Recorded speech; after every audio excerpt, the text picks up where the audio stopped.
Good morning, everyone.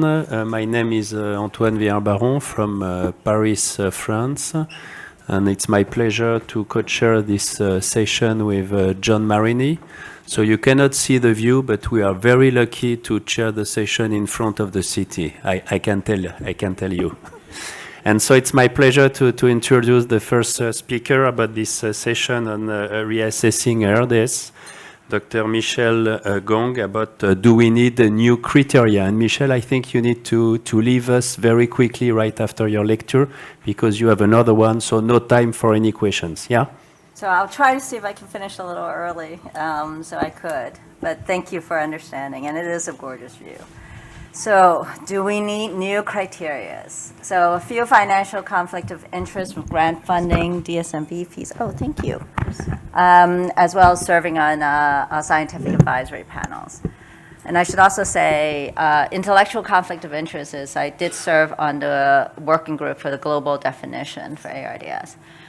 So ARDS, we've had several different criteria, and that has changed over years for ARDS. And most recently, we have the new global definition of ARDS that just came out at the end of last year.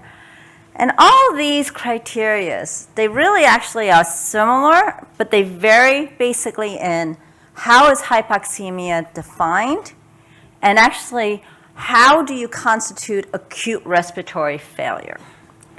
So how is it that the global definition varies from the previous definition, and why actually, what the rationale about why it is that we need even another criteria for ARDS?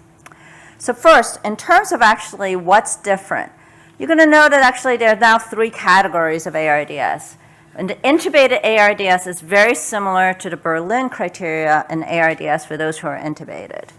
But there are a couple of new categories.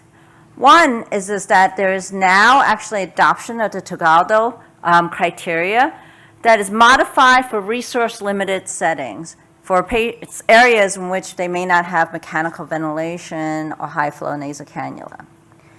And there is a new section called non-intubated ARDS that not only actually includes SPF-FI ratio to define hypoxemia, but also actually high-flow nasal cannula and non-invasive ventilation for patients who are not yet on mechanical ventilation. So you might ask, does it even matter, whether you call it intubated, non-intubated, whatnot? I'm not sure that it matters very much clinically right now as you're approaching your patients, but it does have important implication for research and for epidemiology and an acute hypoxemic respiratory failure. It tells us which study population to target in clinical trials, and I think more importantly, it really impacts the timing of identification of patients, which I think is going to be more and more important as we're moving towards earlier treatment and preventions to try to improve outcomes.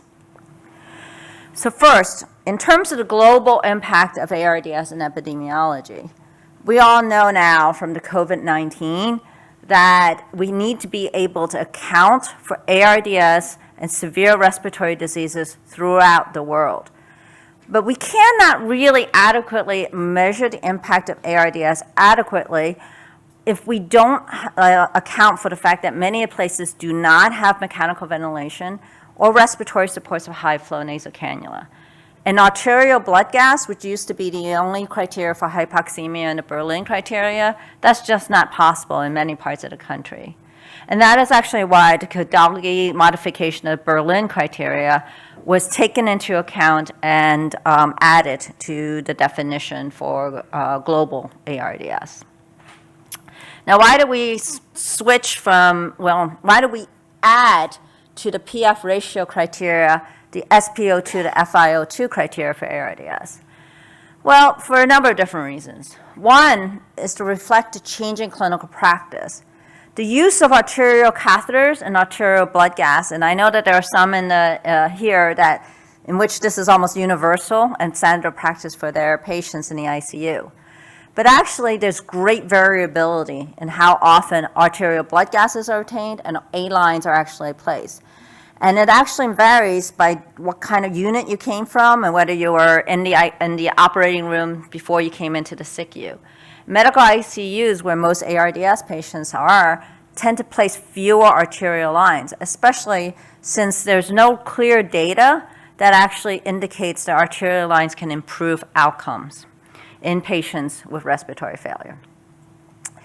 And as we're trying to get to these patients earlier and identify them earlier, many emergency departments where these patients present are actually moving only to venous blood gases. But we do have good data that indicates that if you use the SpO2 to FiO2, that there is a correlation with the PaO2 to FiO2. So that actually, if you have patients with like SpO2s of less than 96%, 89% of the samples fall within 50 millimeters of mercury of the calculated PF ratio by just using the SpO2 to FiO2 ratio.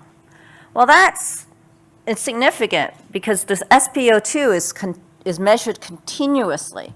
This allows us to have a much earlier and more timely identification of ARDS. Now, what about the addition of the high-flow nasal cannula to the definition? That's to reflect our current practice, right? After the Florali study, where they have shown an improvement in terms of 90-day mortality, as well as actually preventing intubation, especially among those patients with low PF ratio of less than 200, there has been a rapid increase and uptake of the use of high-flow nasal cannula in our ICUs. And we have shown in the ESICM guidelines that when you look at actually the studies that have been published compared to conventional oxygen therapy, high-flow nasal cannula can successfully reduce intubation in patients with acute hypoxemic respiratory failure, but not necessarily reduce mortality, okay? The high-flow nasal cannula can also actually delay time to intubation, which actually gives you time to intervene.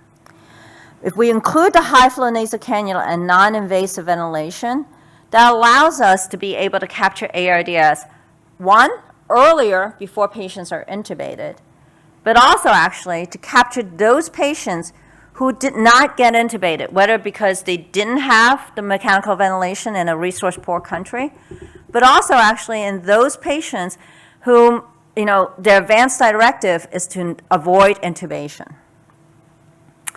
And we see some of that impact, okay, during the COVID-19. So one, we were able to do much larger trials, and yes, on a homogeneous condition of COVID-19.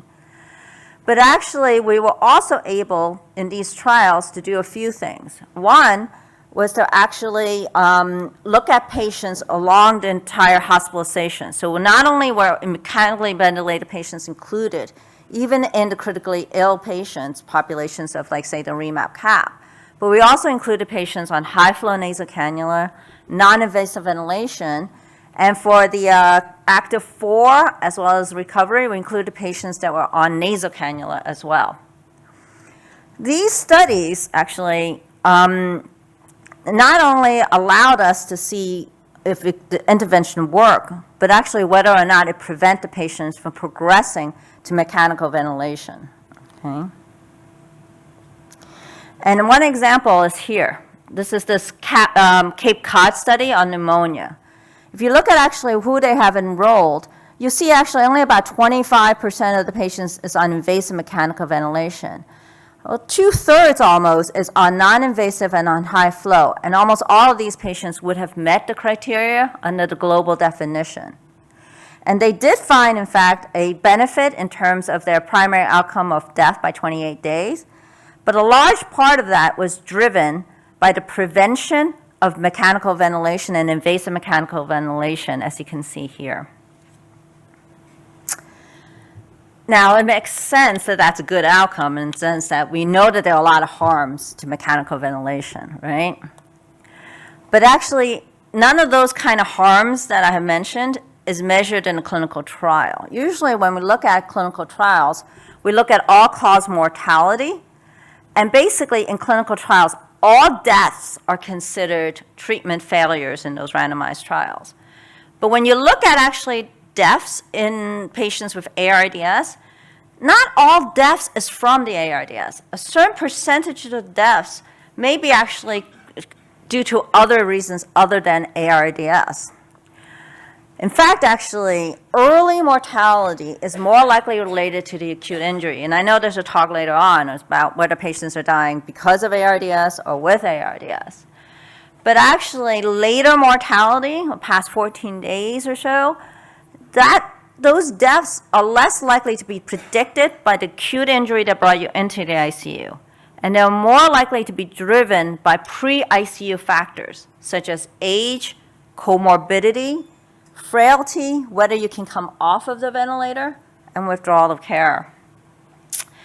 And when you look at actually the deaths from the disease, what we're really targeting in a randomized controlled trial of ARDS is actually deaths that could be potentially prevented, okay?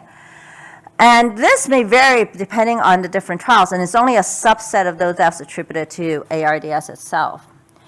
By changing the ARDS criteria to include patients who has ARDS before you put them on the mechanical ventilation, a couple of things happen is one, not only can, in the process of preventing intubation and mechanical ventilation, you may be able to prevent the added morbidity and mortality that I had mentioned earlier that comes from being on a ventilator, especially for prolonged. And you avoid those situations where we all have, right? We've had patients that were admitted to the ICU with ARDS, and actually within a day or so, they're getting better and the PF ratio is down, but they are stay on the vent for a long time because of other conditions that they've had. And then some of those with withdrawal care. So increasing our ability to capture the contributable mortality in critical care trials is one benefit of actually moving the criteria to include high-flow nasal cannula. Now, you might also say, and we'll talk about later on in today's talk, is like, so what? I mean, like, this is pneumonia, this is sepsis, tomato, and ARDS, they're all kind of overlapping. Yeah, which is why maybe actually the criteria are going to change again. But if they change again, my anticipation is that it won't be changing on the basis of clinical criteria, which is what you have seen so far. But it's going to change based upon biological and mechanistic criteria. Right now, we don't have enough information to be able to create those new criteria and definitions. But that is actually currently under heavy investigation. So this is the NHLBI-funded APS consortium, whose goal is to understand the heterogeneity, underlying mechanism, and overlap between ARDS, pneumonia, sepsis, and these other syndromes. This is a consortium of 6 clinical centers, all that bring in their own expertise, metagenomics, microbiomes, endotyping, to be able to better understand not only this overlap that you see, but also to collect time data to understand actually how that changed. So Carolyn Kelfie had done the landmark work on looking at subphenotypes in ARDS. And she has shown that there's 2 different subphenotypes, the hypoinflammatory and hyperinflammatory. But when you look at actually over time, she found that 94% of the patients with ARDS stay in the same subphenotype over the first 3 days. But here's the thing. These were all patients who were already mechanically ventilated under the Berlin criteria and in the ICU with ARDS already. When we looked at this in a different patient population with the LIPS-A study, where we actually collected the first sample when the patient presented to the emergency department and then followed over the next 4 days, some of which time, some patients got intubated, some patients were on face mask, high flow, some patients went to the ICU, some didn't. We again saw that these at-risk patients, and most of them were sepsis or pneumonia, did in fact have the same kind of subphenotypes that was described before. And again, the hyperinflammatory predicted for outcomes. But we saw actually that 20% of these patients switch phenotypes. So getting them earlier, there's more of a change in what happens to these patients. And the ones actually that got the most likely to have ARDS were those that were in the hyperinflammatory subphenotypes and stayed in the hyperinflammatory subphenotype. Which tells us that, not only are we looking at overlap, but you really need to look at trajectories and where patients are going. Because identifying and intervening ARDS patients early, which is part of the goal of the global definition, is that's the best likelihood of changing the trajectory and preventing progression of organ failure.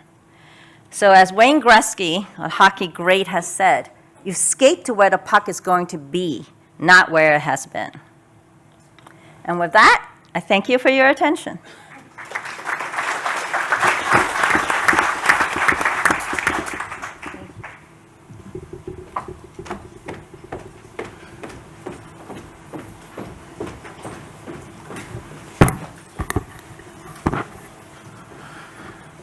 Thank you, Michelle.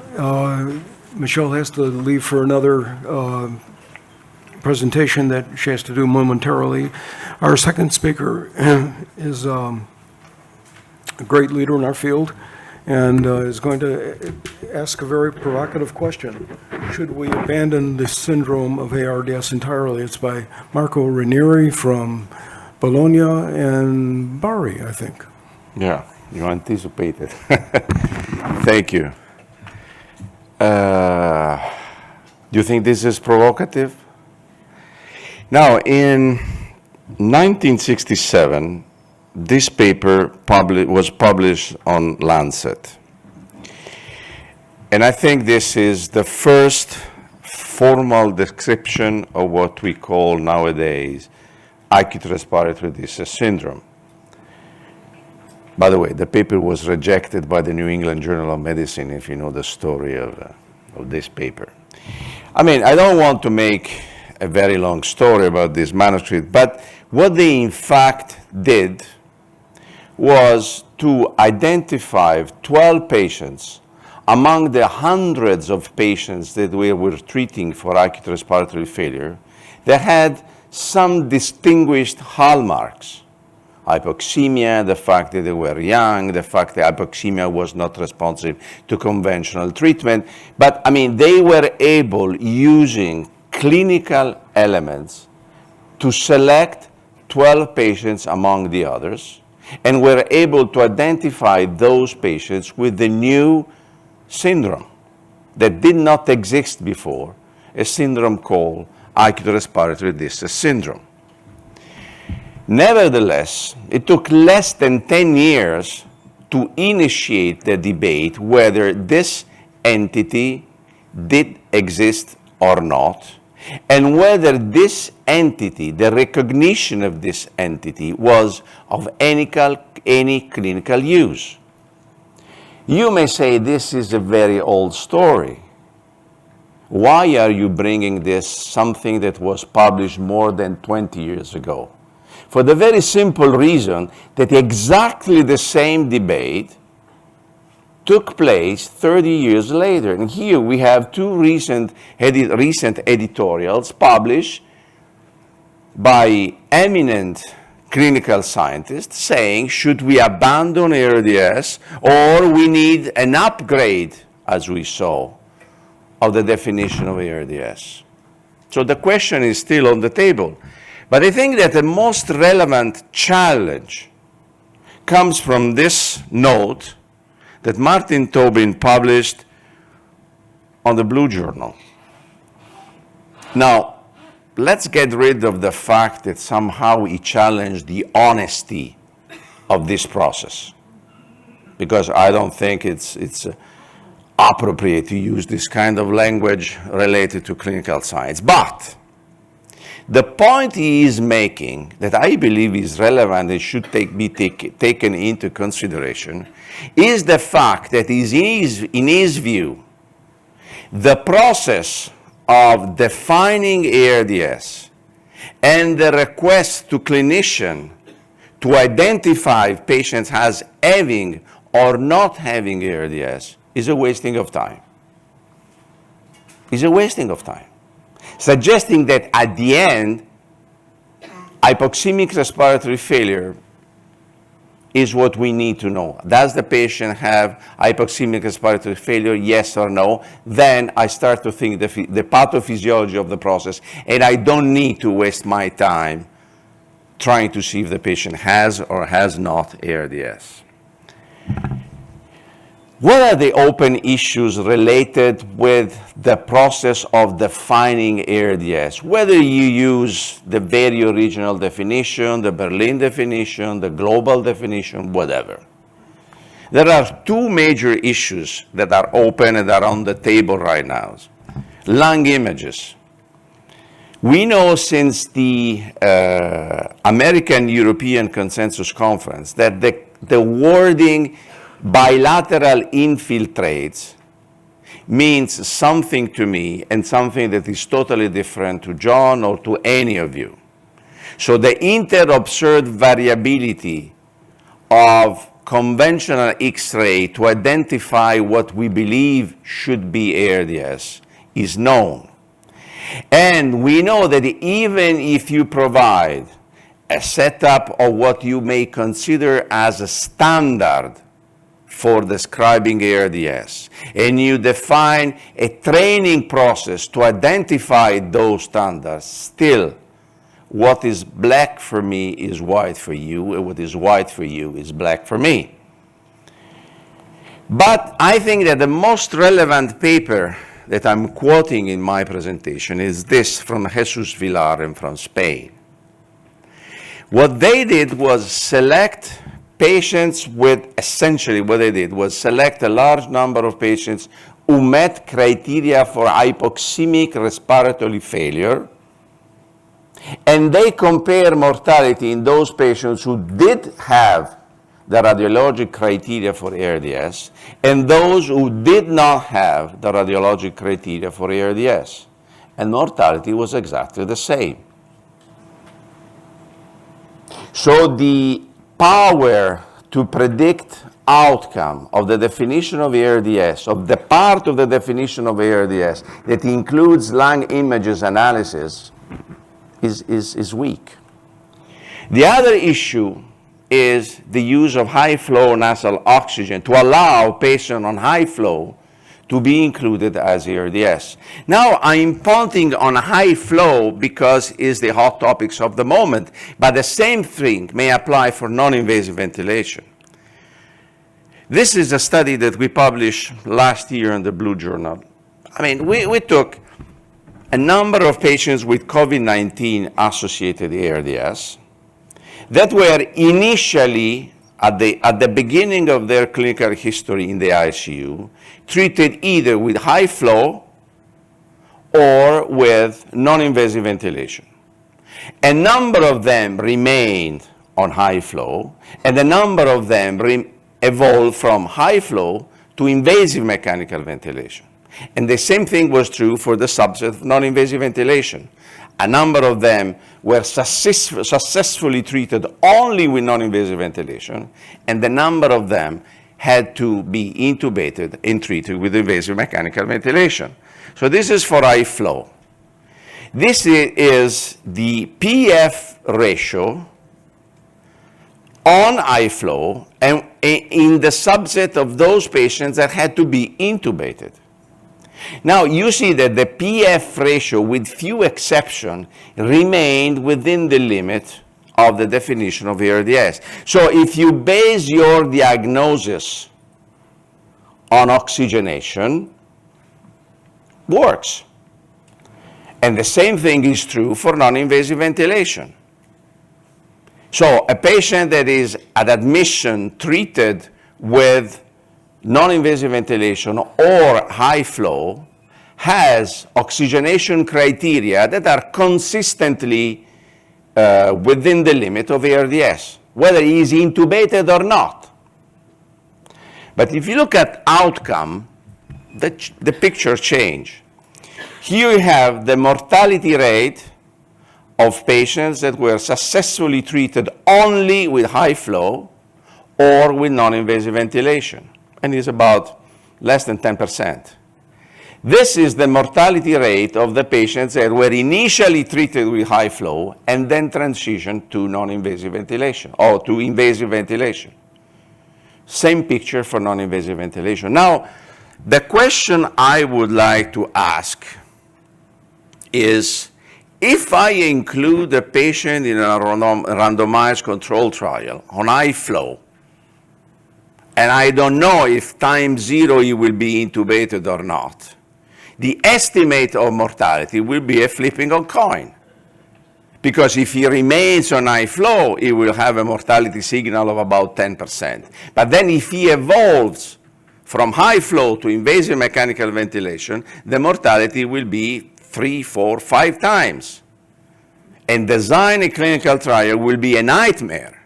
And to read and interpret the results of the randomized control trial based on this inclusion criteria will be even worse than a nightmare. So let me go back to the point that Martin Tobin was making. Get rid of ARDS. And let me make the conclusion here, so I could eventually finish my talk here, because even if we get rid of ARDS, and we decide to use the concept of hypoxemic respiratory failure, we need a formal process to define hypoxemic respiratory failure. What is a syndrome? The real answer to Martin's Tobin points is the answer to 2 questions. What is a syndrome, and why a formal definition of a syndrome is important, whatever the syndrome is. Now, you say, answer the first question, you go back to your first, second year of medical school. No. To answer to that question, I went to the Britannica Encyclopedia, and I look at concepts that were defined by psychologists and social scientists. Because syndrome are the synonym for them of the concept of construct. And as a matter of fact, it's very simple to say what a construct is something that is described in a way that is white for me and white for you, is black for you and black for me. And this is a systematic process that has to be followed in order to identify identity. Sociology is full of examples that cannot be expressed using mathematical models. And why a formal definition is needed? Because we need to have something we agree on that would allow to include apple in a randomized control trial if we want to run a trial with apple, or oranges if we want to run a randomized control trials on oranges. But most importantly, because if we have a defined entity, whatever the entity is, but a formally defined entity through a formal process, we can make a prognosis, we can talk to the family, we can talk to the patients, we can identify therapies that may work or may not work. You have seen the definition. I don't want to waste time on discussing the validity or the non-validity of this definition. I'm one of the authors. I'm a conflicting author, I would say. But commenting this upgrade of the definition, these authors pointed out that the real risk is the broadening of the validation that may increase the non-homogeneity of these patients' categories. And in a way, they said, the larger the pool of the data, the larger the pool of patients that we may include in this category, the easier for us will be to select phenotype, endotype, prototype, whatever. I want to conclude with this article that Gordon Rubenfeld and Hans Lasky and I published a few months ago. Because the problem here is not to upgrade the definition. The problem here is to identify a process that may avoid Martin Tobin comments.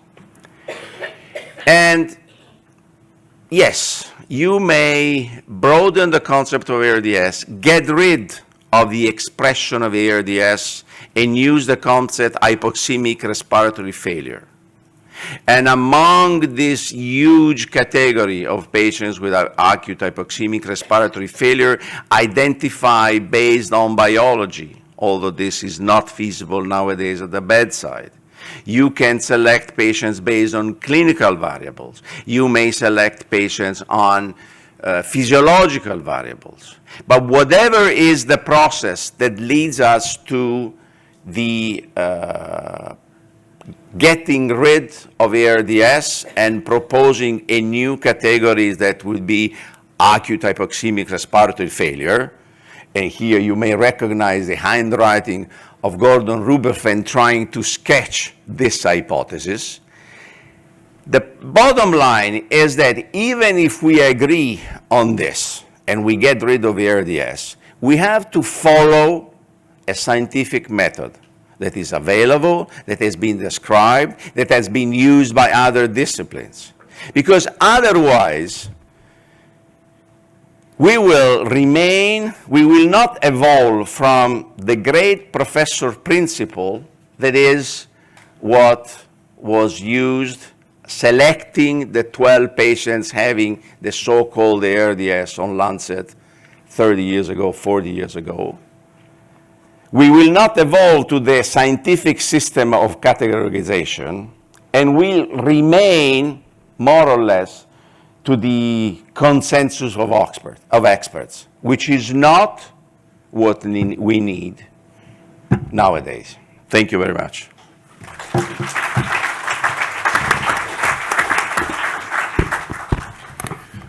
Very nice presentation, Marco. Any questions from the audience? Marco, well, one thing that's always troubled me is that hypoxemia is so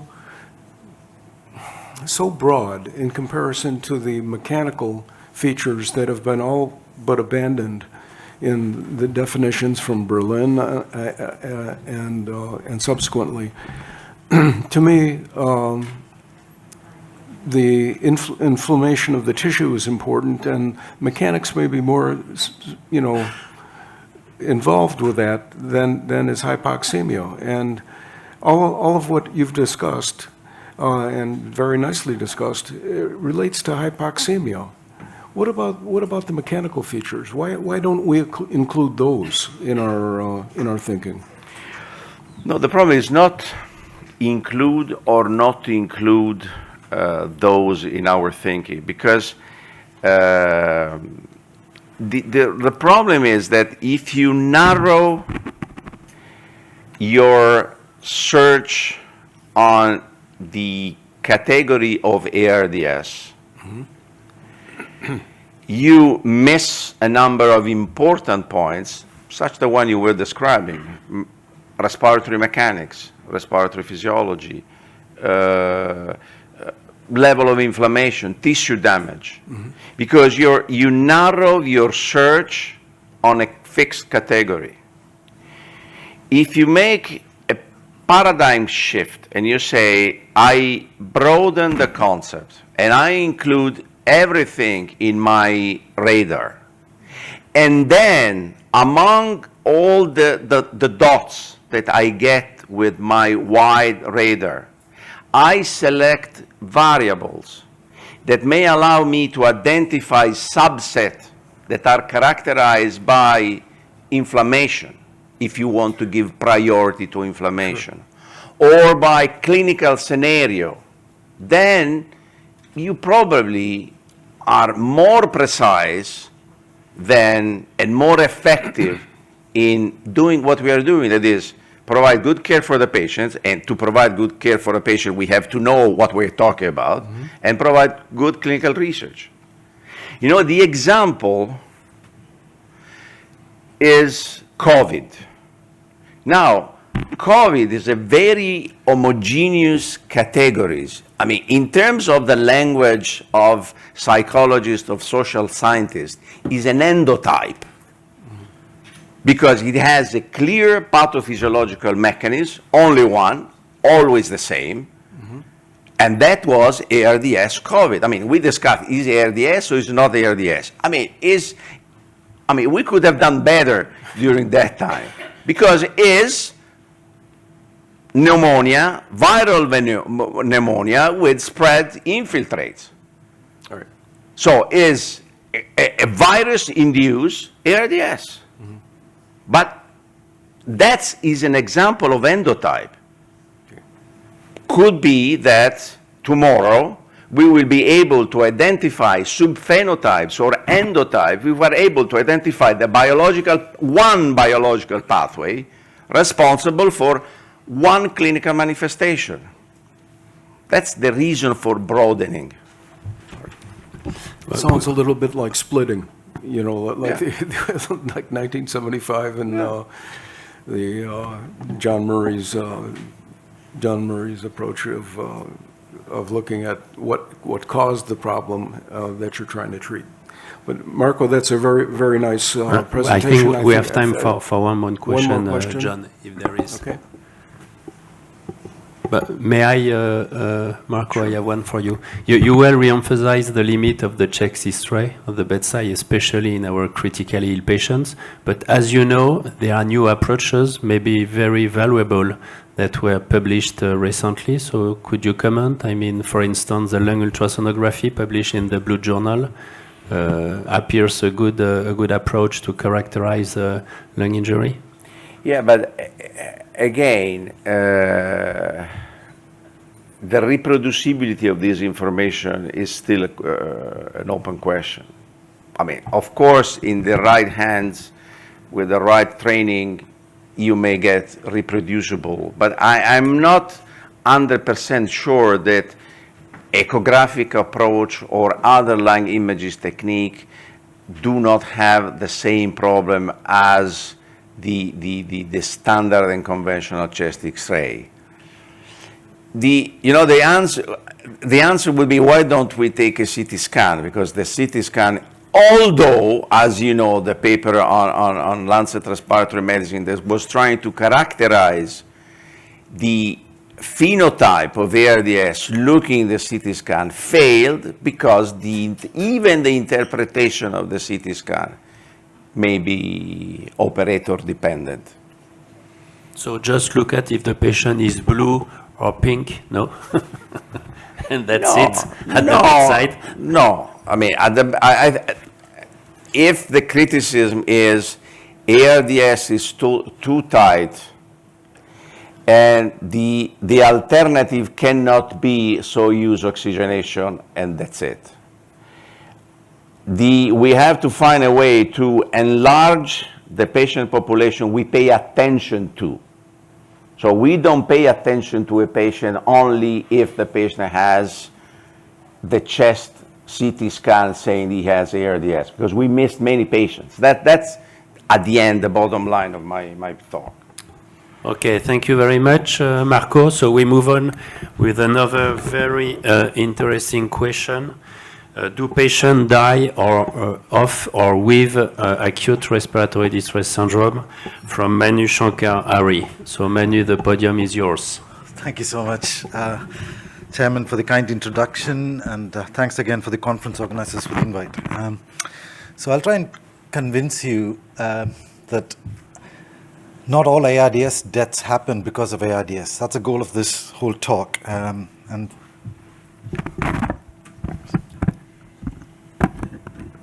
thank you. Before I start, just a brief acknowledgement to my funder, mostly funded through standard research funding. I've got a clinician scientist award up until last year, so these are my views, not necessarily the Department of Health. I do have an intellectual conflict of interest. I run a precision medicine program called TRAITS. Before treatable traits became a kind of thing, we had submitted this grant. So that's one conflict. Second is GARDS, which is a corticosteroids and ARDS trial. I'm co-CI with Danny McCauley. All of the advisory board activities are managed as institutional funds, so I don't have any financial conflicts. Before I get into the meat of the talk, just want to start by this basic premise of what we are trying to discuss. Every illness, the reason why we are interested in any disease or any illness is because that affects a patient's lifespan or their quality of life or their normal existence as health. And ARDS is no different. Here, if you take an example of your exposure being ARDS, as in you come into the hospital with ARDS or acute hypoxemic respiratory failure, and you die from or with it, how do you know they died because of the disease as opposed to because they got other things going on like older age or some other condition that leads them to dying, nothing to do with ARDS at all? Clinician fatigue with long-standing ARDS. So if you kind of keep that in mind, you then have roughly two possible choices. The outcomes that you see in an ARDS patient are due to ARDS, as in the respiratory failure is so bad and the lung mechanics is so bad that they die from it. Or you could have a scenario where things that are totally unrelated to ARDS is causing death. And again, this is not a new idea. This has been going on for a while. We have done that for sepsis a few years ago. And this work is led by Dr. Rohit Saha, and it's published in Thorax. So you're welcome to download it. And we use the LungSafe database to do most of this work. And all credit is for Rohit to doing this work. So the core argument here is that if you have an ARDS cohort of patients, and if only 50% of the deaths are due to ARDS, and we are assuming that only those deaths due to ARDS are modifiable for the treatments that we are testing in ARDS, then you can imagine that at an average level across a cohort of ARDS patients, you would not see the whole treatment effect, but half of the predicted treatment effect. In other words, if you think that your treatment is going to reduce mortality in 100 ARDS patients by 10%, if 50% of the disease risk is due to something else, then you would get a mortality reduction of 5%. Now you can imagine how that will affect the inferences and the outcomes of a clinical trial. Let me kind of take you through this both from a methods point of view and some practical analytic point of view. So why do we care and why do we think about this? The reason why we care is because the current trial design strategy is what is called as a risk responsiveness model. And what we are trying to say here is that actually if you think about the excess death due to ARDS, your trial design may look fundamentally different. So you've heard a lot here, this is probably during the conference, about enriching on prognosis, which is your risk part of the model, and then enriching on treatment response, which is the responsiveness part of the model, which is predictive enrichment. And by the way, none of the subphenotype discussion that we've heard so far have got a prospective validation of a differential treatment effect. That's important to keep in mind. It's all kind of retrospective. We don't have a single mechanism that is responsible for a subphenotype for it to change. What the ARDS model says is the point that was made by the previous speaker, which is, look, if you have a syndrome and you know the thing that actually causes them to die, which could be hypoxia or a bad mechanics of the lung or some other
was trying to explain the risk responsiveness model and how the thinking about the attributable fraction of ARDS could help us select and be more efficient in clinical trial. And the reason why thinking about attributable fraction is important is because earlier in the year, we looked at the sample size calculations in ARDS clinical trials. And if you look at the x-axis in this figure, it's a control arm event rate. In other words, as the control arm event rate goes up, that is prognostic enrichment. And the y-axis is the odds ratio of the treatment effect. So in an ideal world, there should be a really steep drop in the kind of mortality as the control arm event rate goes up. In other words, the treatment effect should increase really quickly and significantly associated with the control arm event rate, which is what the principle of prognostic enrichment is. But sadly, we didn't see explicitly that principle in all of the ARDS trials published thus far. Hence, you need to think about attributable fraction of whether patients die from or with ARDS. And I think in the interest of keeping to time, I'm just going to kind of really quickly go through this point, which is you can only observe the outcome in a patient who is randomized to either usual care or to a treatment. You cannot observe the counterfactual outcome of the same person, because that is the counterfactual framework of randomized controlled trials. And I think this is important to keep in mind when you think about how to interpret some of the things that we are going to talk about. And the previous speaker had kind of started to discuss this point about why do we need this sort of definition and what it adds in terms of having different elements of the definition. And I think here, one of the points I want to make is from the cardiology literature. If you think about a model that identifies patients with the greatest risk of death, the key predictors of that model are likely to be non-modifiable risk factors. So this is a model for heart disease, and if you look at the C index of the model, that includes things like age, sex, comorbidity, hypertension, etc., the incremental value of adding more and more variables is minimal. Even if you add hypertension or the systolic blood pressure or the lipid level, you don't necessarily increase the prognostic performance of a model. That is important because people conflate prognostic performance of a model in most of the analysis that we do. What it does do, though, is to change the way the treatment effect is observable in an analytic framework. And here, if you look at it, the absolute risk reduction by lowering systolic blood pressure changes with age, even though adding the systolic blood pressure doesn't massively change the prognostic performance of the model. And the same goes for LDL cholesterol, where the change in LDL cholesterol is way higher even if it doesn't kind of change the prognostic performance of the model. And I think this principle is important because that's what we used to do most of the analysis that I'm going to talk about. So how do you estimate this? You can take a very simple closed cohort of patients. We took the lung safe data set. You know the expected number of events in the lung safe data set. We know whether the patient has got ARDS or not. And then the excess fraction is literally a subtraction of patients who had the outcome with ARDS minus the patient who did not have ARDS divided by the overall ARDS population. And in this kind of last few minutes, I just want to kind of focus in the first part of the talk, even though the paper had other elements in it. The acute hypoxemic respiratory failure acute hypoxemic respiratory failure and the unilateral and bilateral infiltrate question is there in that paper. But I'm just going to focus on the attributable fraction of ARDS. And what we have done is to take the lung safe database and then identified patients with acute hypoxemic respiratory failure and acute hypoxemic respiratory failure group, and then we excluded patients who had kind of transfers and other things.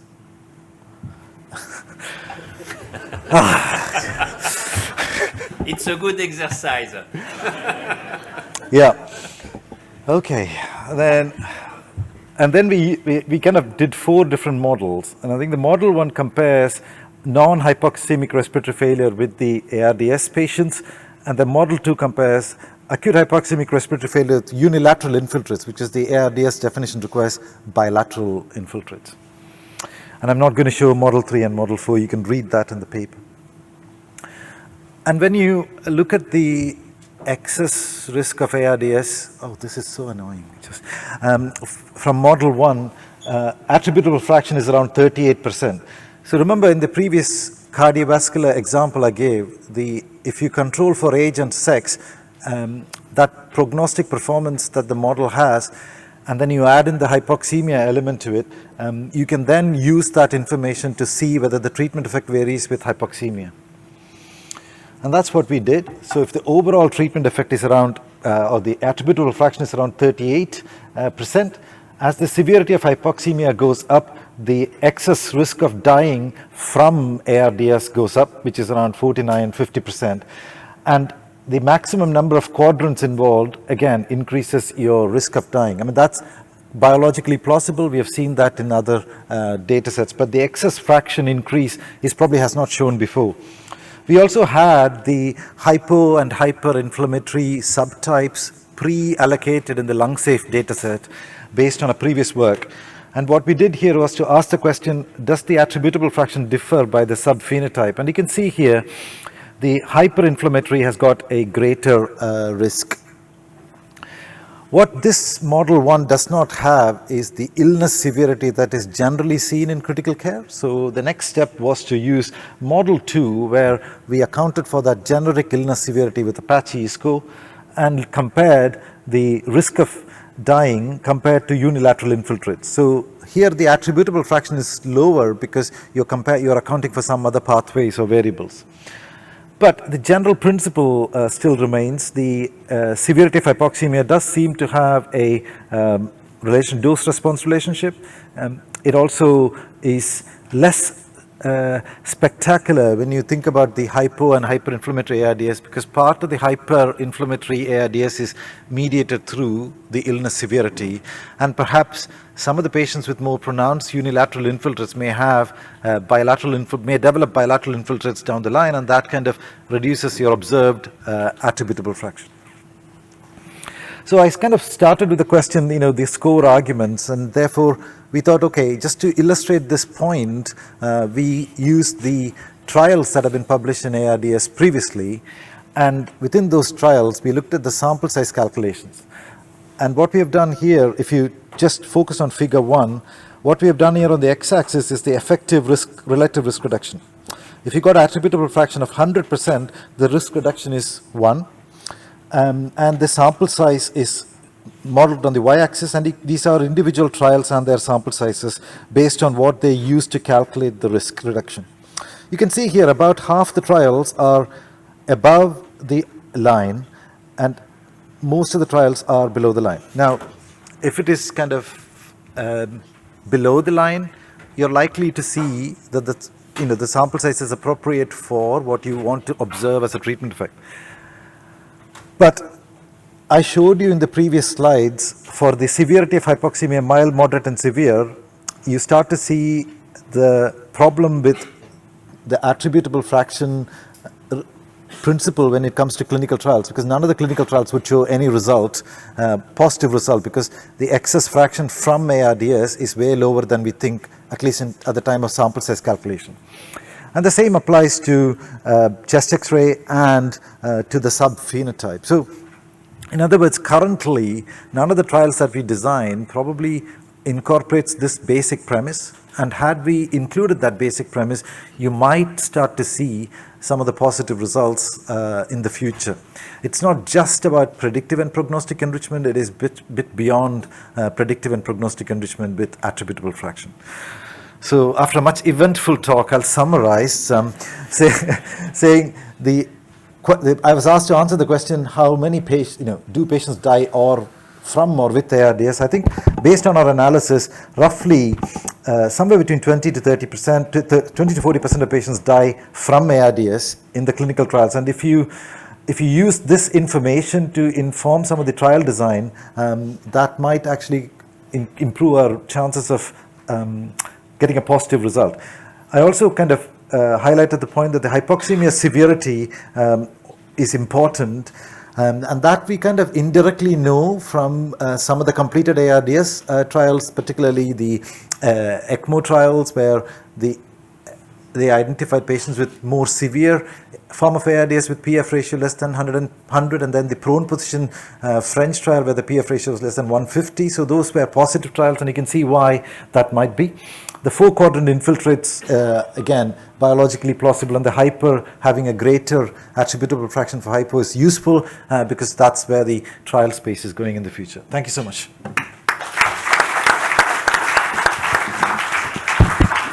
Thank you very much, Manu. And sorry, time for one short question from my side. I don't know if John has one. So it's not so, it's quite easy about hypoxemia and the severity of hypoxemia.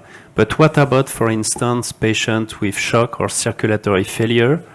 Do they die of or with ARDS, or do you consider that this is maybe in the hyperinflammatory subphenotype? Could you comment a little bit? Yeah, so in the LungSafe database, more of the hyperinflammatory patients had evidence of shock. And actually, Caroline's original papers also highlight that if you look at the x-axis of the latent class variables, shock and bicarbonate come up in the right-hand side of the figure alongside the IL-8 and soluble TNF. So shock is an important predictor in the ARDS pathway in terms of both outcome and hyperinflammatory subphenotype allocation if you use clinical variables. If you don't use clinical variables, then the distribution of shock is slightly different. Okay, thank you very much, and sorry again. So we move on. John, you want to introduce the next speaker? It's a delight to introduce the next speaker, who a close friend and colleague, Patricia Rocco, professor at the Federal University of Rio de Janeiro. And Patricia is going to talk to us about the omic approach to personalized care. Patricia, I think the electricity is working now, so yes. Hopefully it should be good. Yes, everybody can hear me. So when I received this subject to talk to you, I thought that, wow, the class will be empty to talk about omic approach in a symposium in a congress of intensive care. But I tried to unveil this omic approach and showed you how important to know this concept now in the ARDS definition as well as in future clinical trials. So we'll talk about the omic approach to personalize care in ARDS. I have no conflict of interest related to this presentation. Well, we know that ARDS is a syndrome and not a disease. And since the first definition of Ashbaugh and colleagues, they observed that the definition was based on clinical aspects. And since then, even in the 2023, in the guideline that was published, again, clinical characteristics. And we know that regardless of the clinical definition, we know that ARDS is characterized by inflammation, the damage of the epithelial and endothelial cells, increased pulmonary vascular permeability, edema, and fibrosis. We also know that most pharmacological therapies were based on this pathophysiology. So they thought that using steroids or interferon will solve all problems because it will reduce the inflammatory process. And unfortunately, no beneficial effect. But why do pharmacological therapies fail? Yes, we know a complex pathophysiology, different risk factors and etiologies, and clinical trials have enrolled. This is a huge problem, the heterogeneous population. And we are facing a therapeutic challenge. And we know that to use the old paradigm heterogeneous population in clinical trials probably is not the solution. Manu told us. And probably the future paradigm is to homogenize these patients. But how? Well, we know that using this phenotype, ARDS, in clinical trials is a huge challenge. Okay, let's try to use a subgroup. Subgroup means you have a cutoff variable. So for instance, in this case of Berlin definition, we have the oxygenation. And we can stratify these patients according to the severity of oxygenation, in mild, moderate, or severe. This is a subgroup. The subphenotype, on the other hand, is what was previously described by Caroline Calfee. Is the hyper or hyperinflammatory? Okay. And the endotype is based mainly on the biomarker. So we have, for instance, sepsis, and we know the primary damage was in the endothelium, so I will analyze a specific biomarker of endothelium and I will solve all problems. The answer is no. No. No problem solved. Because if you focus only in one biomarker, you are unable to solve the problem. Okay, but what about trying to mix these proteins? Let's think about using 1 or 2 or 3 or 4 or 5 or a multi-omic analysis with several biomarkers. Probably this is your future.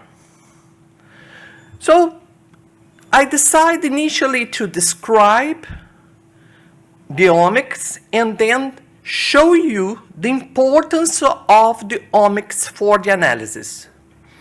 So omics technologies offer a new opportunity for the development of diagnostic tools and personalized therapy. I will talk about these omics initially, as I told you, a definition and then the importance of this definition. Okay, what about genomics? Definition: study of genes or genetic variants of a condition, in this case, ARDS, including interactions of genes with each other and with the environment. In this paper by the group from Joe Garcia, this is a very nice paper. We can see here that the first candidate gene study in ARDS was AC. In 1992, angiotensin converting enzyme. 10 years later, the first candidate of gene study validate was not angiotensin converting enzyme, was surfactant protein B.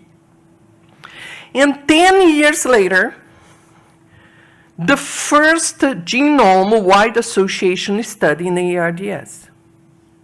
Things are a little bit faster because in 2014 is the first next generation of sequencing ARDS. And they also analyzed the different pathways associated with these genes.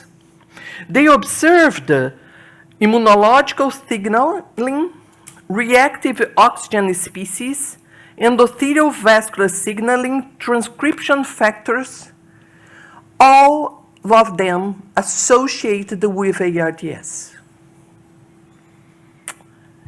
And why this is important?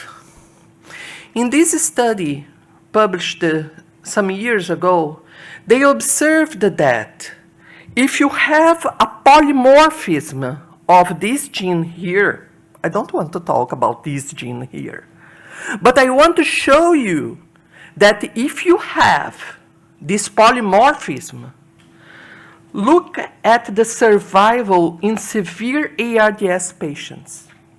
If you have this polymorphism, you have a lower survival. So the genetics is also important to predict the evolution of ARDS. What about metabolomics? Definition. Refers to small molecules known as metabolites, identified within a biological sample. This is a very nice study recently published in 2024 in Critical Care. They analyzed the metabolomics in COVID-19 pneumonia, H1N1 influenza, and bacterial pneumonia, all of them inducing ARDS. And they did this analysis in plasma samples. Wow, you will show this for me? Okay, I don't want to show it. But you know colors. Colors is easy, since we were young. So, for instance, COVID-19 is red. This is the pathway of COVID-19. H1N1 induced ARDS is black. And pneumonia, bacterial pneumonia, is purple. Okay, Patricia, I don't understand the aromatic amino acid metabolism, and I don't want you to understand it. But it's important to know that the pathway of ARDS associated with viral pneumonia differs from bacterial pneumonia and also differs between the etiology of the viral pneumonia. So different metabolic phenotypes characterize ARDS associated with different viral and bacterial infections. You know how important it is, the characteristics of the etiology of ARDS. What about the transcriptomics? Again, let's define. Refers to the study of ribonucleic acid molecules within a sample, providing a link between genomics and proteomics. Again, a recent study that was published. Okay, Patricia, I understand that this is a secondary analysis of the Rose trial. And here you have the hypoinflammatory here and hyperinflammatory. And they analyze the transcriptomics of these patients. And again, you are not specialized in transcriptomics, but you can see here that the transcriptomics of these different gene expressions is completely different in hyper and in hyperinflammatory. Okay, so the hyper and hyperinflammatory phenotypes also have different dynamic transcriptional characteristics. Another point that is so important. What about the lipidomics? Refer to large-scale analysis of a complete set of lipids is lipidome. In any biological system, I will show you this paper where they compare the lipidomic response in COVID-19 and non-COVID-19 sepsis. And they observed that the lysophosphatidyl-choline, cholesterol ester, and phosphatidylcholine. Let's see here only in healthy control and COVID. You can see that the lipidome is reduced in COVID. And this reduction impact in the evolution of these patients. And what about the proteomics? Proteomics is defined, refers to the analysis of the proteins translated in cells, tissue, and organisms at a specific time. You can see this paper was published in 2014, a long time ago, 10 years ago, and that they already observed that non-survivors patients present proteins associated with collagen metabolic process, we know that the fibrogenesis is associated with the prognosis of these patients. Okay, the glucose catabolic process and actin cytoskeleton, fibrogenesis, matrix organization. So non-survivals, the proteins associated with these mechanisms, were related to the evolution of these patients.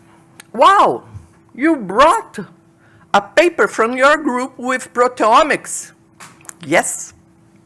I have been studying proteomics in the last 5 years, a lot, in preclinical and now in clinical studies. And as you can see here, I analyze proteomics in vesicles. Wow, it's so complicated. I'm a doctor. I'm also. But why vesicles? Because in plasma, serum, sometimes we have contaminations of other proteins. And the vesicles, we can extract these vesicles from the serum, and we can analyze the proteomics in these vesicles. Okay, and I did it. This is a secondary analysis of 2 randomized clinical trials in COVID that we published. Around 500 patients in each randomized clinical trials. But we stratified in moderate COVID, hospitalized patients with pneumonia, and with severe COVID patients. Is the moderate patients, all patients admitted to ICU in the first 48 hours. Okay, let's see the data. We observed that in these EVs, we have some specific proteins, for instance, von Willebrand factor. We know that it's associated with coagulation, with endothelial cell damage. Serum amyloid 2, histones 4 and H2, and fibrinogen. They were more abundant in moderate severe compared to mild COVID. So the point is that this proteomic analysis of the serum-derived EVs from patients with COVID detected key proteins relate to immune response, and this is the most important point, the activation of coagulation, which were associated with this disease severity. So we may predict the evolution of these patients. But now they thought that not only the proteomics or transcriptomics or metabolomics is important. Probably we have to study the multi-omics. And the multi-omics in this paper with COVID-19 ARDS and bacterial sepsis ARDS, they analyze the metabolomics, lipidomics, and proteomics in the plasma. And they observed, okay, I'm not a huge expertise in this area, but we can understand colors. So the pink color is higher in COVID-19 ARDS. The blue color is higher in bacterial sepsis ARDS. And here we have the metabolomics, the lipidomics, and the proteomics. And we can observe that is completely different. The COVID-19 with the bacterial sepsis. Both analyze the metabolomics, lipidomics, and the proteomics. I decided also to bring you this study because they analyzed also in urine, not only in plasma. And they observed that depending on the etiology, COVID or bacterial sepsis, we also have some differences in metabolomics and proteomics. Okay, so let's think about future. Future studies that combine clinical characteristics and omics may better define the biologically relevant pathways and genotype-phenotype connections, resulting in improved strategies, mainly therapeutic strategies for ARDS subphenotyping via molecular signatures. These efforts should facilitate the potential for successful clinical trials in ARDS and yield a better fundamental understanding of ARDS pathophysiology. So, thank you so much.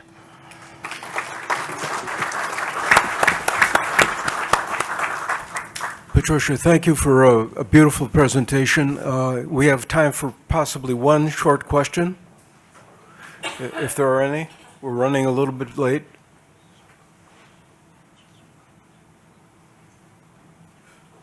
How costly is all this? How costly is all this information? When I started working with proteomics, is a little bit high cost. Now the price is not so high because things are evolving, you know, and of course we are unable to perform as clinical trial studies with 500 patients analyzing proteomics. And, but if you can stratify as better as you can the etiology of these patients to analyze these different omics, the cost is not so high. The cost, for instance, of a clinical trial is much higher than trying to understand the pathophysiology. Okay, we're going to have to leave it there. Thank you very much, Patricia.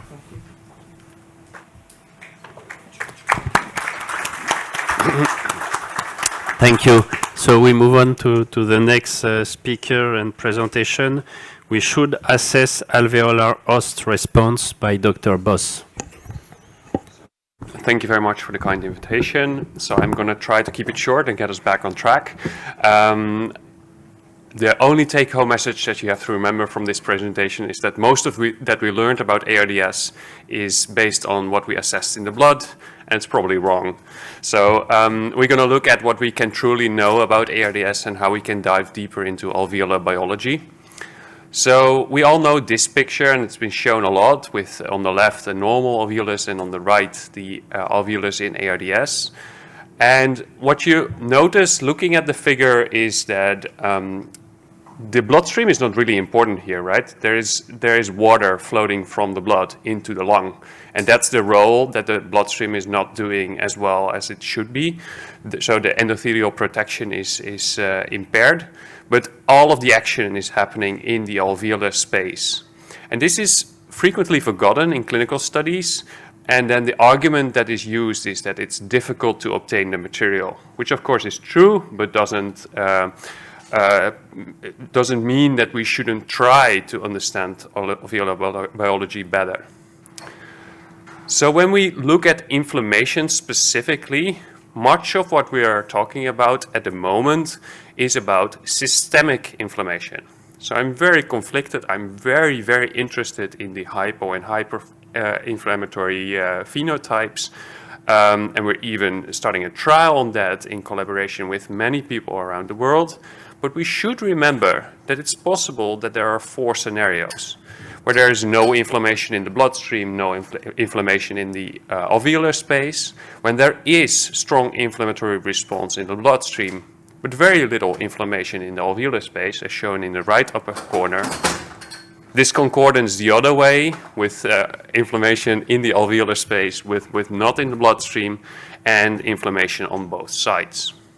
And I'm going to talk through 3 different studies and show examples of how that could be important. So the first one that I want to pay attention to is a study that we did in Amsterdam in COVID-19 patients that I'm going to present on, admitted to the ICU because of ARDS, and they had repeated bronchoscopies, and these bronchoscopies were both sent to microbiology and processed directly for cytokine analyses. And this was work done by Justin de Brabander and Noah Boers, who are still leading that work in non-COVID patients at the moment. I'm going to give you the highlight slide of that paper. that you could read in more detail in thorax, where on the left side of this slide, you see the difference in concentrations of a variety of biomarkers in the BAL fluid versus plasma. And you can see that in red, some of these biomarkers are much higher in plasma. But on the other hand, there are several that are much higher in the BAL. Even though the BAL is of course diluted, we did not take that into account, even though the concentration is much higher in the lung.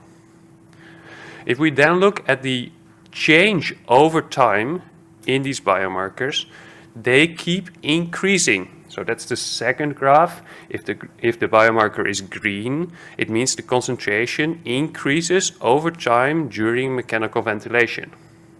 And then in the third graph, we evaluated the effect of an increasing concentration with mortality. So the higher the concentration becomes over time, the more likely this patient is to die. That's what we call persistent alveolar inflammation, which is very uncommon in the plasma compartment because there the resolution of inflammation typically occurs within 4 days. And if you do not resolute the inflammation in the plasma, probably the patient has died of multi-organ failure by then.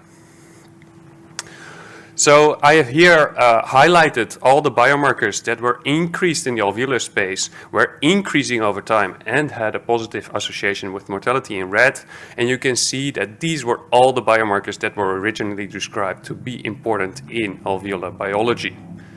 So these led to the conclusion that I think that plasma is the trash can of the lung in ARDS.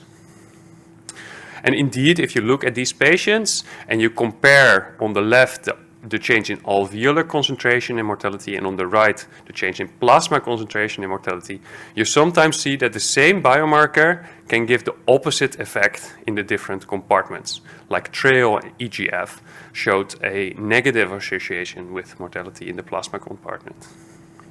Okay, so now I've been talking about soluble biomarkers, but we're much more interested, of course, in the actual cells doing the inflammatory response.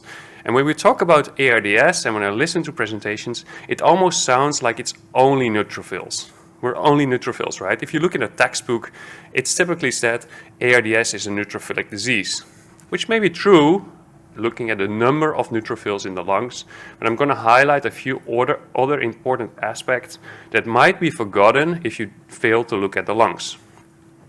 So this is an excellent review that Shiki Zhang led, comparing all of the studies, looking at flow and other methods to do single cell analysis of the alveolar space, comparing patients in the early and in the late stage, and with a favorable or an unfavorable outcome. And what you can notice here on the left side is that indeed the neutrophils are very common in the early phases of ARDS, but that neutrophilia in the start of ARDS in general is associated with favorable outcomes and not with unfavorable outcomes. While the lack of an M2, a protective macrophage response in the early phases, is associated with a favorable outcome as well.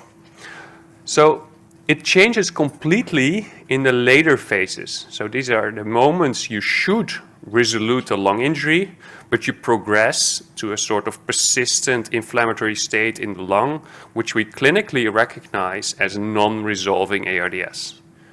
Here, persistent neutrophilia in the lung is associated with much worse outcomes, and it's the opposite effect for the M2 phenotype in the lungs as well. And I would highlight that there is a very important role for T cells at this point as well. So if you make this all a little bit more complicated and you try to show all of the interactions between these cells, you can see that it's not just the neutrophil that's responsible, but that there is a tight interaction between a macrophage and a neutrophil that might be orchestrated by the T cells in the lung or lymphocytes in general. And there are certain cell types like the natural killer cells or the natural killer T cells that we have completely forgotten about and know nothing about. And maybe it is important before starting to interfere with these specific pathways so that we understand this better. So I'm going to spend the last few minutes on a study coming from UCSF that I was fortunate to be collaborating on in ARDS patients. These are tracheal aspirates at ICU admission, and they performed bulk and single-cell RNA sequencing and classified patients into hypo and hyperinflammatory ARDS.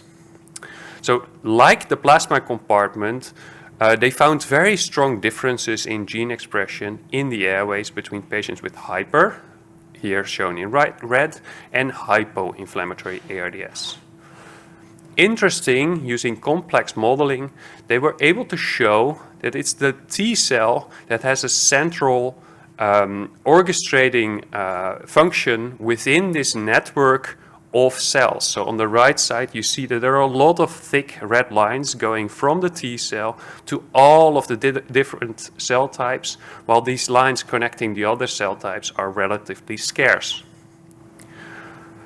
Then looking at the hypo and hyperinflammatory patients and allocating the leukocytes from the alveolar space of these patients, it was clear that the neutrophil population shown over there and the lymphocyte population was different between the patients that had hyper and hypoinflammatory phenotypes. So this suggests, this is a very small study, but it starts to suggest that there indeed is a distinct alveolar biology that is driven by different subpopulations that might respond differently to specific interventions. So the last item I want to come back to is that first study that I showed you in COVID-19 patients admitted to the ICU with ARDS and the serial biomarkers in BAL. And these were about 200 patients with a bit more than 400 bronchoscopies done. And we tried to answer the question using these alveolar biomarkers of hyperinflammation. Can we also find subphenotypes that are more hyperinflammatory or hypoinflammatory? Using latent class analysis, exactly the same approach that was used for the plasma biomarkers by Caroline Calvi now about 10 years ago. So basically the question is every patient the same? And we were able to find two classes, again about 1/3 of the patients being more hyperinflammatory, 2/3 more hypoinflammatory. And if you look at the biomarkers that were of most interest in these two groups, you can see that the biomarkers that were also relevant in predicting mortality are higher in one of the subgroups, so TNF receptor 1, TNF, CCL20, EGF, as well as CXCL1. But other biomarkers that were predefined to be less of interest, like Ang2-to-1 ratio in the lungs, probably not that interesting, or SPD, were not found to be different between the two groups. So how does that compare to the literature that's already out there? So this is a very new way of looking at it. And of course, alveolar samples are very rare to obtain. But there is one study before in critical care medicine, Mesente. And this was a secondary analysis of a few patients randomized in an omega-3 trial, if I remember correctly, where they showed, again, the same kind of biomarkers, so IL-6 higher in one of the two groups, but SPD no difference. So the same kind of profile of hyperinflammation related to the innate immune response. So this brings me back to this picture, which I think we now have convincing evidence that there is indeed discordance between the alveolar space and the plasma space. And I mean, that's not something new. And I think if you're interested in this topic, you should go ahead and read this paper from Conway Morris and Manu in Isicem 2 years ago now, where they very elegantly explain how these interactions between the alveolar space and the systemic compartment could lead to negative trial results.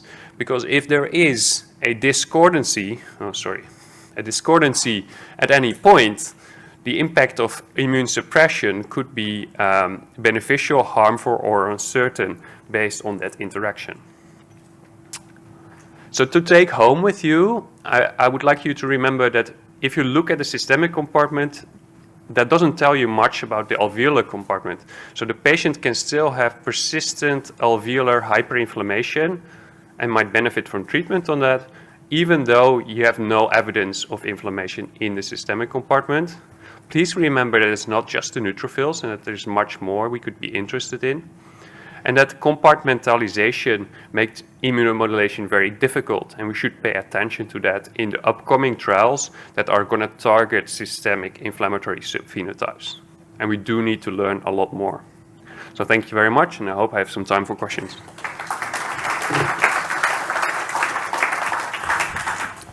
So thank you very much. Yes, Antonio,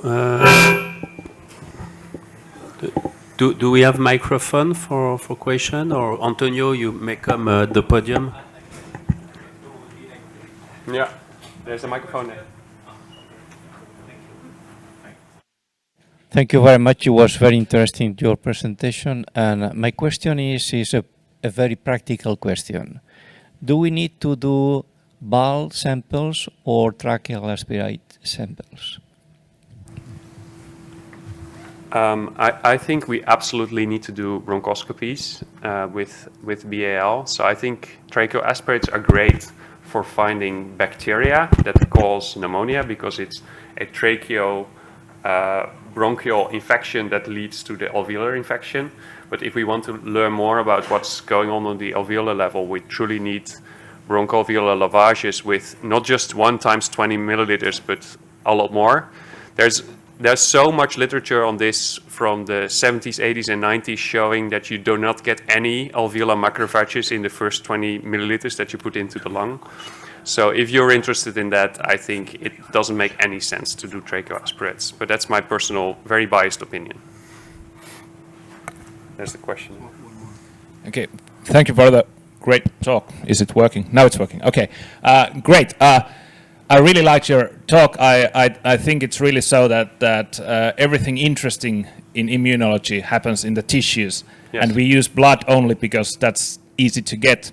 And I would like to kind of top on what you said about looking at the BAL instead of blood. I would say also that if you take the blood sample from the artery or the central line or the peripheral vein, there will be differences because, for example, if you have immune activation in the gut, the cells that are activated will have homing markers. For example, for these tissues that are in the gut and in bronchi. Yeah. So part of the response will be immediately infiltrated to the lung and will never reach systemic circulation in the artery. So if you want to study immunology in intensive care, you have to standardize where you take the blood from. Yeah, I think that's a great point, and I think in ICU studies in general we take arterial blood, so that is probably solving the problem. But now that we are moving away from arterial lines sometimes, or going to the emergency rooms, that might be like a complicating factor that I don't want to think about. Yeah. Okay, Louis, thank you very much. That was a very nice presentation. And the final presentation of the morning is by Armand Mekontso Dessap, and we'll be talking about cardiovascular subsets. And Armand, please. Thank you very much. So we will see some aspects of pathophysiology of lung vascular dysfunction during ARDS. How to diagnose this? Is it important from a prognostic point of view? And how to deal with it at the bedside in terms of management? So you already saw this picture, and the previous speaker clearly stated that the important thing is here in the alveoli, and that the blood is less important. I'm okay with that, but I should say that the capillary, which is the neighbor of the alveoli, is very important. I will try to convince you. It is important because during ARDS there are many factors impeding lung vasculature. The first one is the occlusion of that circulation because of inflammation in the vessels, thrombosis, remodeling. The second one is constriction because of hypoxemia, hypercapnia, and also because of many endogenous mediators. We will come back to that. And the last one is our therapies with some compression due to ventilation, but also due to the first hit, which is pneumonia, with some extent of edema and overdistension. So starting with vasoocclusion, you see this very old study demonstrating that in early ARDS, there is an impediment of lung perfusion, and you can see here that the vasculature is less intense as compared to a normal adult. And this impediment is secondary to thrombosis because of platelet fibrin thrombi. And this phenomenon was demonstrated to be very ubiquitous and found in the vast majority of patients with ARDS at the early stage and also at the late phase. This thrombosis was also highlighted in more recent kinds of ARDS. I show you, for example, this study from the New England during COVID-19, where there was a large amount of microthrombosis during this disease, nearly 10 times more frequent as compared to flu. And with new features, some specific features, neoangiogenesis driven by this particular virus. On top of thrombosis, we have some remodeling. Here also, this was demonstrated many decades ago with some intimal thickening that starts very early in the process, and you can see that it worsens as long as the patient is submitted to prolonged mechanical ventilation, and that medial wall thickening will narrow the vessel lumen. On top of the occlusion, we will have a very severe vasoconstriction. Mediators can drive that constriction. We were talking about where to sample the blood. For example, if you look at this interesting study sampling endothelin, you can see that after the pulmonary circulation, the concentration are more higher as compared to the sampling in the pulmonary artery. So this is a very nice demonstration of the production by the lung of a vasoconstrictor that will impede the pulmonary circulation. On top of these mediators, many strategies or many consequences of ARDS can also have a vasoconstrictive effect. One of the questions is the role of hypoxic pulmonary vasoconstriction. You know that this is a normal phenomenon which is adaptive to correct for the mismatch of ventilation perfusion ratios.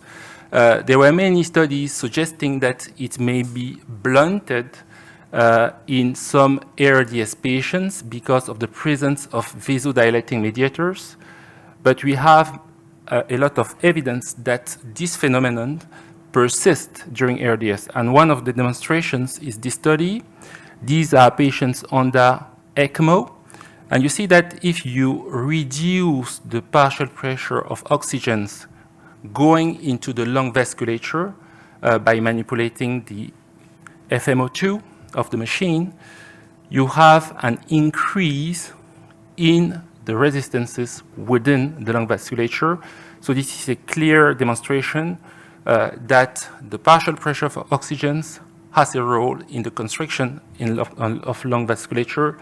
So there is a residual and important presence of hypoxic pulmonary vasoconstriction. And by the way, you see that this phenomenon is mitigated by the administration of inhaled nitric oxide. The second actor that will have an important role on the constriction is hypercapnia. You know that it is a potent vasoconstrictor of lung vasculature.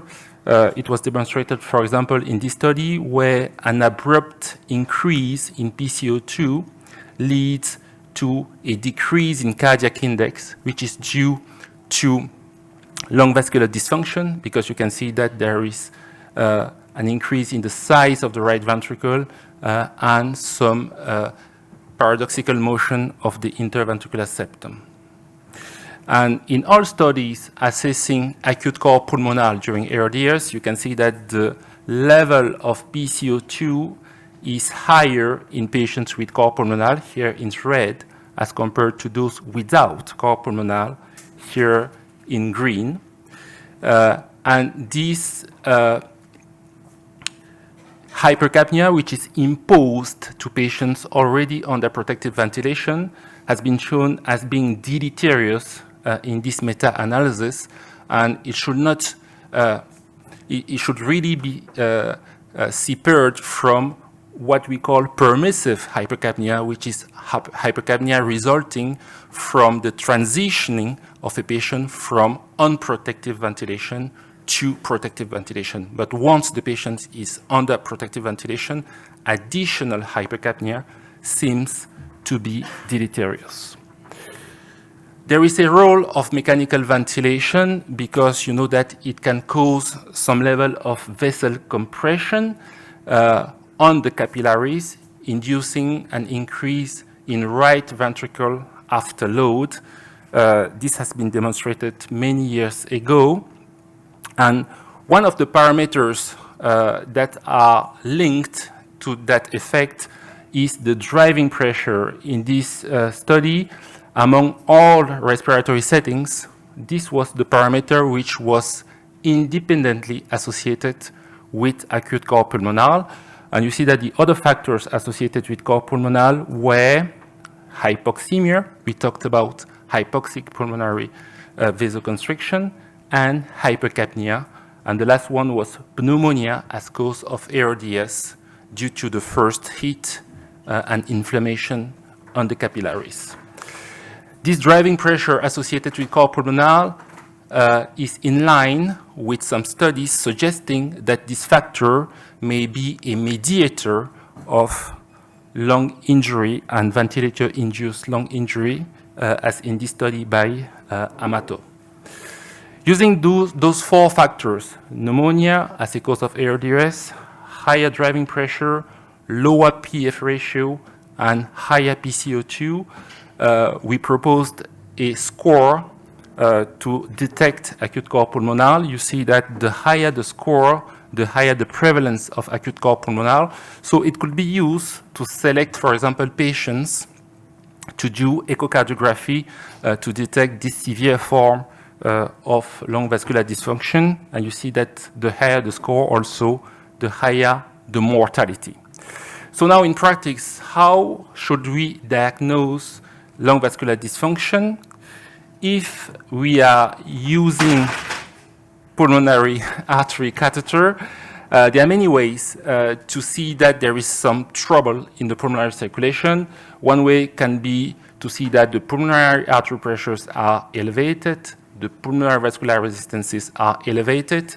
If the transpulmonary gradient is increased, that is the difference between the pressure before at the entry of the circulation, mean pulmonary arterial pressure, and the pressure in the left atrium, occlusion pressure.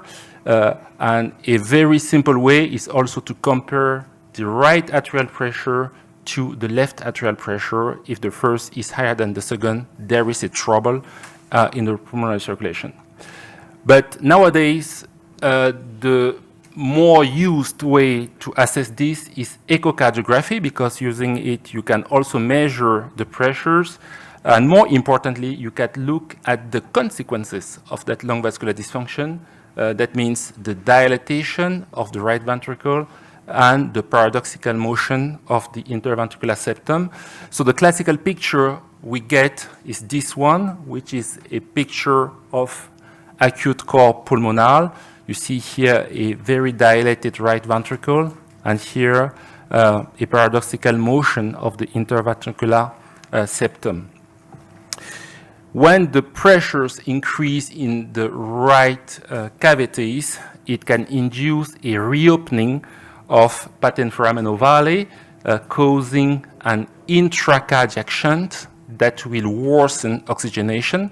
It is important to diagnose this because the common strategies to correct hypoxemia, which are increasing the PEEP, may not be fully beneficial in these patients. You can see here the white squares are patients without PFO shunting. They increase their PF when you increase the PEEP, but the square, the dashed squares are patients with PFO shunting, and you see no improvement in oxygenation when increasing PEEP, probably because as you recruit the lung, in the same time you worsen the intracardiac shunt because of the increase in the pressures within the right ventricle. Now, what about the prognosis? Is it important? Yes, probably. In many studies, I show you here one of them, the more severe the lung vascular dysfunction, the higher the in-hospital and the 28-day mortality. So it is important to have strategies for this, and this is what we are going to see now. One first approach could be to propose vasodilators by intravenous way. This strategy is not beneficial in randomized trials, especially because they lack selectivity for the pulmonary circulation, so they will cause at the same time systemic hypotension, and also they may worsen the shunt fraction because they will act on ventilated and non-ventilated vessels at the same time. A more physiologically sound approach is to use inhaled nitric oxide, which will vasodilate in the specific areas that are ventilated. And you see that this molecule is able to relieve the vasoconstriction. You see here a decrease in the pulmonary vascular resistances when you put the nitric oxide on, and they go back up when you put it off. So this will improve the ventilation perfusion ratios, and in many studies there is an improvement in the PF ratio with nitric oxide, but there is no gain in terms of survival in meta-analysis, and I should say that many of these studies were performed in non-selected individuals, probably that selecting patients with significant lung vascular dysfunction may be more reasonable in terms of testing this molecule. In terms of ventilation, the co-chair proposed what he calls the right ventricle protective approach, which is very pragmatic and based on the factors that are impeding the lung vasculature. That means avoiding excessive hypoxemia, avoiding excessive hypercapnia, and limiting the pressures, especially the driving pressure. We saw that it was associated with cor pulmonale. And one very interesting strategy is to use prone positioning, which is known to relieve that lung vascular dysfunction. How to avoid hypercapnia? A simple way can be to increase the respiratory rate. You see that you will have a decrease in PCO2 with this strategy, but you should be aware that if you induce dynamic hyperinflation, the total PEEP may increase with increased respiratory rate. A more simple way is to reduce the instrumental dead space by switching, for example, from a filter to a heated humidifier, and you see that in many patients you can decrease significantly the PCO2 with this maneuver. One proposal could be to get rid of the CO2 with extracorporeal CO2 removal. In experimental setting, it works. You see that you can using ECOR or reduce the pulmonary artery pressure significantly, and this is an additional proof that PCO2 has a role, but in the clinical setting, we are lacking robust data to propose that as a strategy for the management of lung vascular dysfunction. The prone positioning is a good way to improve these patients because it will improve oxygenation. It will allow you to reduce a little bit PCO2 and also to improve the pressures on the ventilator if you have some recruitment with the strategy. And you see that in this study, the cardiac index improved when putting the patient on the prone positioning. The size of the right ventricle decreased, and the deformation of the left ventricle, which is a consequence of the paradoxical motion of interventricular septum, also decreased, so a reduction of the afterload of the right ventricle. And one last question could be how to manage fluids in these patients. The simple message can be to have some caution because if we look at other models of increased afterload of the right ventricle, for example, massive pulmonary embolism, like in this study, you see that the response to fluid loading is really variable from one patient to another. And when the authors looked at the determinants of this variability, one of them was the size of the right ventricle. You see that the larger the right ventricle, the lower the increase in cardiac index you will get by fluid infusion because of the worsening of the paradoxical motion of the interventricular septum, impeding left ventricle diastole. So, in conclusion, you see that lung vascular dysfunction is the main hemodynamic feature in ARDS. It is mainly driven by troubles in the capillaries with some thrombosis, some compression, some constriction. It alters the prognosis. It can be easily detected using echocardiography, and there are some management strategies mainly focused on the ventilation to try to relieve it. Thank you for your attention.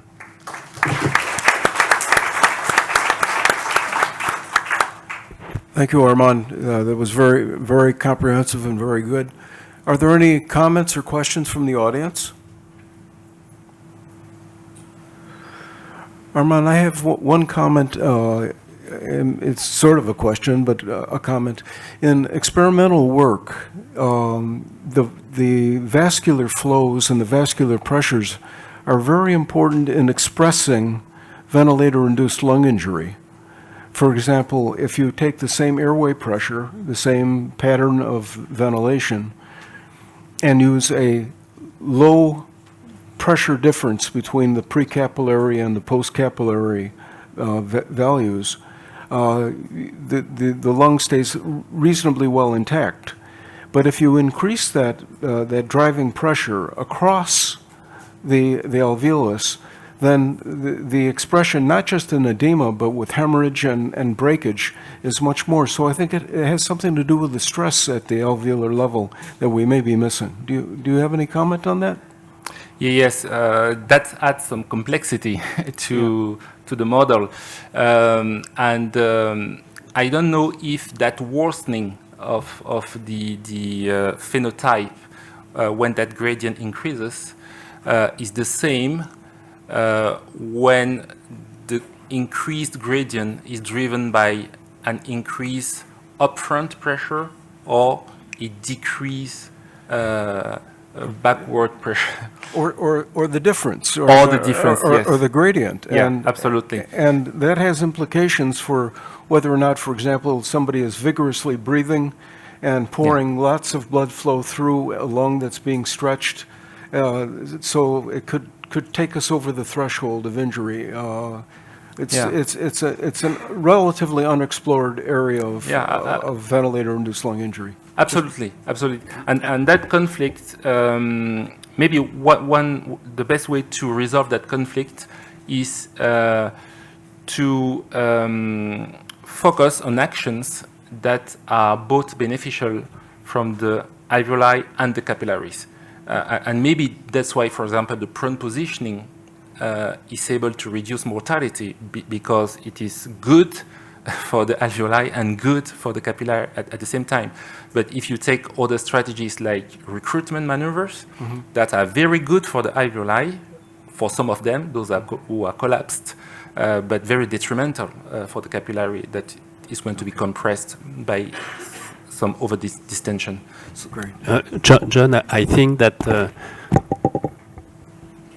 yes, John, I think that your comment is very good, of course, and I think it was nicely reported by the group of Brian Kavanagh in Animals with Katira as the first author, and they especially reported that the large swings in right ventricular stroke volume really participate to the ventilatory induced lung injury. It's a very nice study, very smart.